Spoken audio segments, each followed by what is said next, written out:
বাংলাদেশের নির্বাচনী রাজনীতিতে একটি স্পষ্ট বাঁক নিলেন বিএনপির ভারপ্রাপ্ত চেয়ারম্যান তারেক রহমান। দেশে ফেরার পর যে সংযত, আপোষহীন ও তুলনামূলকভাবে নরম রাজনৈতিক চরিত্র তিনি জনমনে প্রতিষ্ঠা করতে পেরেছিলেন, প্রথম নির্বাচনী জনসভাতেই সেই ইমেজে বড় ধরনের পরিবর্তনের ইঙ্গিত মিলেছে। জামায়াতে ইসলামীর বিরুদ্ধে সরাসরি আক্রমণে গিয়ে তিনি কার্যত এমন এক রাজনৈতিক লড়াই শুরু করলেন, যেটিকে বিশ্লেষকেরা টাগ অব ওয়ার বলেই চিহ্নিত করছেন। এই লড়াই তার রাজনৈতিক জীবনের সবচেয়ে বড় ঝুঁকিগুলোর একটি বলেও মনে করা হচ্ছে।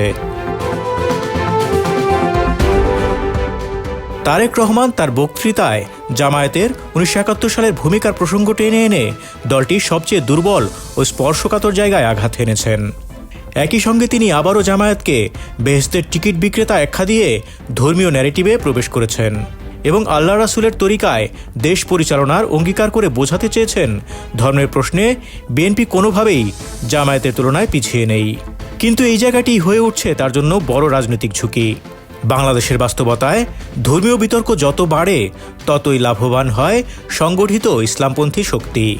সাধারণ ভোটারের বড় অংশ ধর্মীয় বিষয়ে শার্ট প্যান্ট পরা রাজনীতিকের চেয়ে টুপি পাঞ্জাবি পরা নেতার ওপর বেশি আস্থা রাখতে স্বাচ্ছন্দ্য বোধ করে।